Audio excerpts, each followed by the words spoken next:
the sting of Sarah's words. "Oh, Grandma Eleanor, you're just a little confused these days, aren't you?" Still prickles my memory. It wasn't the first time she'd used that condescending tone, but this particular afternoon it landed differently. I'd simply asked her to respect my privacy regarding my mail. She'd been rifling through bank statements, pretending to organize my life, her smile brittle, her eyes too keen. My blood ran cold as I heard her, feigning sweetness, suggest I might be losing my grip. Confused? Me? I knew exactly what she was doing, and a fire ignited deep within my 78-year-old soul. I'd always prided myself on my sharp mind and independent spirit. For nearly 8 decades I'd managed our family's affairs, raised my son, Michael, and meticulously maintained the beautiful home Arthur and I built together. After Arthur passed, I'd found a peaceful rhythm, cherishing my memories and my autonomy. Michael, my dear son, was a good man, but he had always been too trusting, too eager to please, especially his wife, Sarah. Her influence over him had grown over the years, a subtle shift that turned my strong son into a man easily swayed. This confusion narrative was her latest, most insidious weapon. My home, filled with memories of Arthur and our life together, was my fortress, my legacy. Every creak of the floorboards, every worn spot on the carpet told a story. Sarah, however, saw only real estate, an asset ripe for the taking. She'd started planting seeds of doubt about my ability to live alone, casually mentioning wonderful assisted living communities she'd supposedly researched. Each suggestion was cloaked in concern, but I could feel the icy intent beneath her words. It was never about my comfort or safety. It was about gaining control, selling my home, and unlocking the financial security Arthur and I had worked our entire lives to build. The little accidents began to mount. My favorite porcelain teacup, carefully placed on the mantel, was found shattered in the kitchen bin. Sarah sighing, "Oh, Grandma, you must have dropped it when you were tidying." My appointment book would vanish, only to reappear on a shelf too high for me to reach. Each incident was followed by a theatrical display of concern from Sarah, her voice laced with mock sympathy. Michael, bless his heart, would look at me with a worried brow, while Sarah's eyes held a flicker of triumphant malice. It was a carefully orchestrated campaign to undermine my competence, chipping away at my independence, one manufactured mistake at a time. The final straw came with Arthur's old watch. A sentimental piece, it sat on my bedside table, a constant reminder of him. Sarah found it in the bathroom, soaking wet, wrapped in a hand towel. Her gasp was loud, her condemnation instant. "Grandma, you can't just leave precious things like this. You'll ruin them, and yourself." Michael, who was visiting, looked truly distressed. That night, after they left, a quiet, fierce resolve hardened within me. I needed more than my word. I needed undeniable proof, something that couldn't be dismissed as the rambling of a confused old woman. I needed eyes where I couldn't be. I called my grandson Mark, always my little tech whiz. He'd shown me those tiny security cameras once, designed to be discreet. "Mark," I said, trying to sound nonchalant, "I've been hearing strange noises at night, rustling outside. Would you mind helping me install a few small cameras, just for peace of mind?"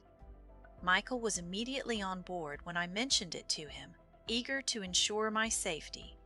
He even helped me position them, believing they were for intruders. A tiny camera in the living room, another tucked away in the kitchen, and one cleverly hidden near my study entrance.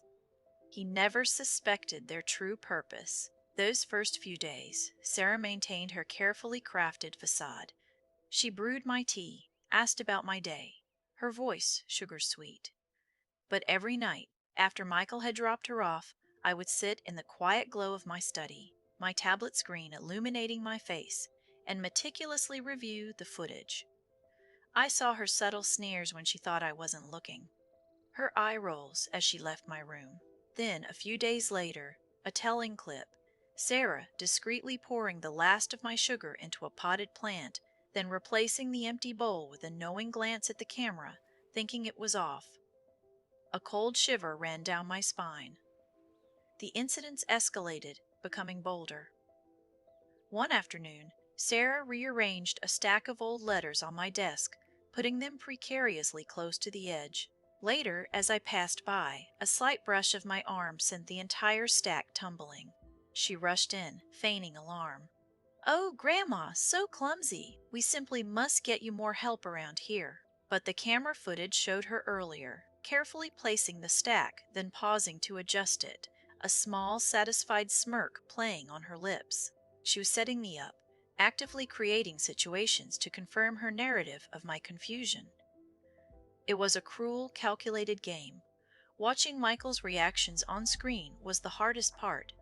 After Sarah's staged mishaps, he would approach me, his face etched with genuine worry. "Mom," he'd say, his voice full of concern, "perhaps Sarah is right. Maybe we need to consider some more assistance." My heart ached for my son, caught in his wife's web of deceit, unable to see her true intentions. He truly believed he was protecting me, when in reality he was unknowingly becoming a pawn in her manipulative game.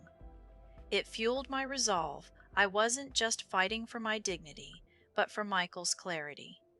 The ultimate push came when Sarah insisted I revisit my will. She arrived with a thick folder of intimidating legal papers, speaking in overly cheerful tones about simplifying things for Michael. She hovered, guiding my hand to various clauses, rushing me through dense paragraphs. "Just sign here, Grandma. A formality, really," she cooed, her eyes darting to the camera's location. Thinking she was unseen, the recording clearly captured her whispering, "Almost done, finally," as she nudged a pen towards my unsteady hand.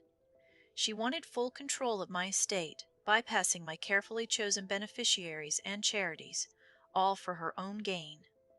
I feigned a headache, complaining that the fine print was too much for my eyes. "Let me rest, dear. I'll review these later." Sarah's smile tightened, but she reluctantly backed off. That night, I meticulously went through every recording, every subtle gesture, every whispered word. Each staged event, each manipulative suggestion was cross-referenced with timestamps, building an irrefutable case. This wasn't just about protecting my assets. It was about reclaiming my truth, proving that my mind was as sharp as ever, and that Sarah was the architect of deceit. The morning I called Michael, my voice was calm, but my stomach churned with anticipation. "Son," I stated, "I need you here. There's something important, something crucial, I must show you." He arrived, clearly expecting to gently correct another confused moment from his mother. I sat him down in the living room, and without a single word I pressed play. He watched, stunned, as Sarah's true face unfolded before him. The subtle sabotage, the cruel manipulations, the blatant attempts to pressure me into signing away my life's work. His face, usually so open, crumbled in disbelief and then in profound, aching sorrow. He sat there for what felt like an eternity after the last clip ended, silent tears tracking paths down his stunned face. "Mom," he finally choked out, his voice broken, I can't believe I didn't see it." He left that evening carrying a heavy burden, the weight of his wife's betrayal and his own painful realization. The next morning, his call came. His voice was raw but resolute. Sarah was gone. He'd confronted her with the time-stamped evidence, and the truth had ripped their marriage apart, leaving her no room for denial. The manipulative game was over. Sarah, predictably, launched into a furious denial, threatening to sue for defamation. But when Michael's lawyer presented her with a detailed breakdown of the video evidence, her aggressive front crumbled. The carefully constructed image of my confusion became her undoing. She lost not only her marriage to Michael, but also her standing in the community. Her reputation shredded by her own deceit. There was no inheritance, no control over my estate, just the stark, undeniable consequences of her actions. It wasn't the fiery, theatrical revenge from stories. It was the quiet, inexorable march of true karma. Slowly, gently, life began to reassemble itself. Michael and I started the long, tender process of healing, mending the strained fabric of our relationship. He looked at me with new eyes, seeing not a frail, confused old woman, but his wise, resilient mother. My home, my sanctuary, once shadowed by deceit, now felt truly peaceful, filled with the warmth of genuine connection. The lamplight still finds my face in the evenings, but now it illuminates a heart at peace, not one simmering with quiet resolve. Karma, I've learned, often arrives not with a grand flourish, but with the quiet, satisfying click of a lock closing a chapter on injustice. After my DIL called me confused, my secret CCTV proved her karma was coming. What would you do first in that situation? Subscribe for more. If you enjoyed this, leave a like. Drop your thoughts and suggestions in the comments.